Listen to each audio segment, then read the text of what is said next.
What's going on, folks? Ted from Immersion here, and I wanted to do this video a long time ago, but stuff just got away from me with PAX and the holidays and COVID, and some of you saw recently I did a bunch of work on my house, but I have one of these guys in my possession. This is the Master Tome, rather, from my good friends over at Elderwood Academy. Now, if you're probably familiar with the smaller spell books, I've been using mine and spell books from Elderwood since the original Kickstarter, the first Kickstarter for those, and this is basically an upgraded version that you can use as a Dungeon Master guide, or Dungeon Master guide, sorry, DM screen. There was a Kickstarter. It has since ended. I wanted to do this video before it ended, but I just didn't have the opportunity to do so. And I'll bring this closer in a minute, but I wanted to show you. I mean, first of all, talk about a beautiful piece of leather and foil and wood. And this is an excellent prop for any kind of, you could do all sorts of cool things with this book as a prop. So here I am in my D&D room behind what would be a traditional Dungeon Master screen, fourfold cardboard here. So I thought I'd start there.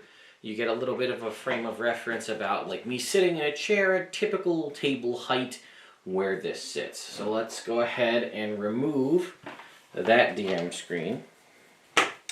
And we'll go ahead and open up this new one here from Elderwood Academy. So what we're going to do is we're going to take out our two sort of side inserts. And then I'm also going to slide some other stuff I've got over here out of the way. And I'm going to take out my three inserts, the ones that I kind of showed you. This one that has sort of the extra initiative bits. This guy right here, which is sort of your dice, or I don't think a mini...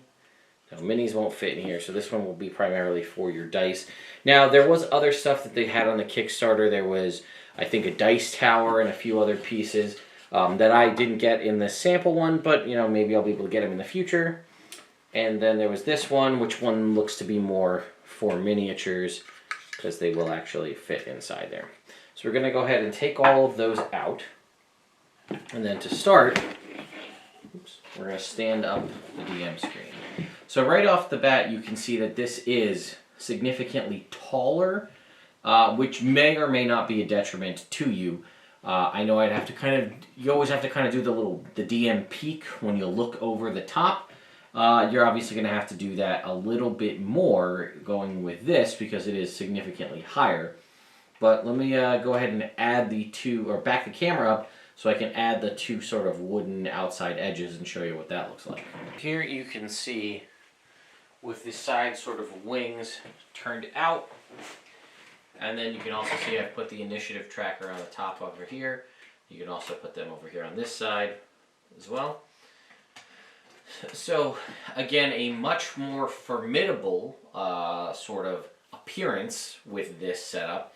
Again, normal Dungeon Master screens obviously have some sort of art on the outside. You don't have the benefit of the art on the outside, but you do have the beautiful leather work and things like that. And remember, this was customizable. You could customize this to look a variety of different ways.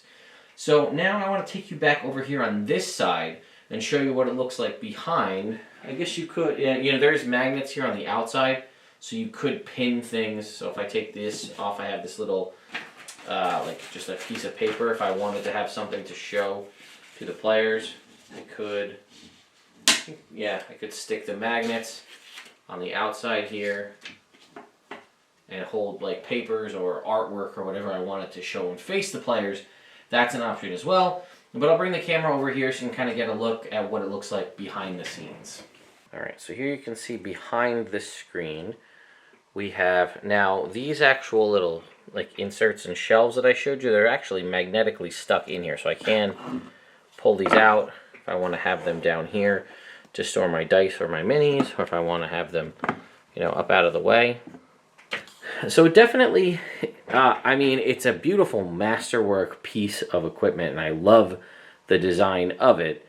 I would like to have seen more of the other little inserts, and again, you can fit 3 of these inserts, within one side, so you could have another 3 that go on this side. One of them could perhaps be a dice tower that you kind of set up in the middle. But, my biggest problem is I never really know what I want to have inside my DM screen.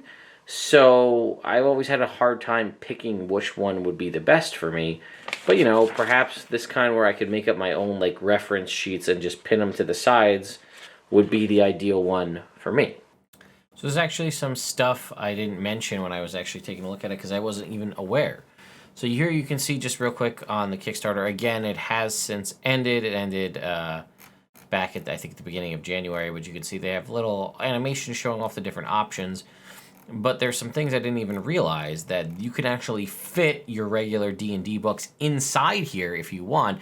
Like, I only have the 3 modules on the one side. I could actually put a D&D book inside the tome and close it up and be able to house my book that way. Again, you know, if you open it up both sides, you have a huge rolling tray surface. Again, there was a variety of different options. Here's this sort of filigree that I was telling you about that I meant to show off up close and then I didn't. Obviously, again, here's all the different kind of foil options, the different tiers. I didn't even realize they had different options, which is pretty cool. Differing in prices. And obviously the variety of different foil options they have. Here you can see a handful of the different modules showing off different things, holding hex chests, hex chest minis. Again, this one kind of clamshells in half to make a dice tray. Here's a specific rolling tray. They have one designed to hold a tablet, to keep your tablet behind the screen if you'd like. Again, here's the dice tower.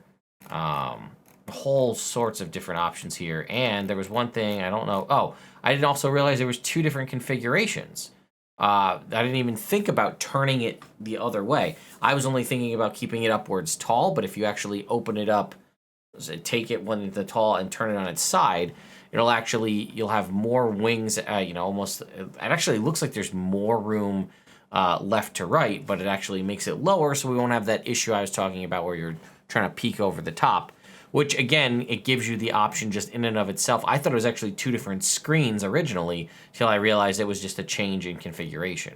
So there you have it, folks. The Master Tome from Elderwood Academy. Just one of the many Elderwood Academy products. As you can see, I'm no stranger to a variety of different products from Elderwood Academy. They're good friends of mine, and this is definitely worth checking out. I believe they are still, you're able to order them via, you know, through the Kickstarter, or at least place orders through their website. I'll have links in the description if you want to go pick something up. But here you can see, you know, here's all the 4 different size varieties of the tomes.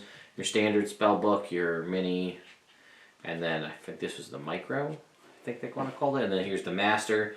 Scrolls, hex chests, dice boxes, all sorts of awesome things. High quality wood and leather materials. Again, take a look at the link in the description, and again, reminder that all of the different options you can see here are customizable. The color of the foil, the leather, the wood, so you got a lot of different options at your disposal. You can even get custom things, like this cool Nerd Immersion one. So, thank you all so much for watching, and I'll see you next time.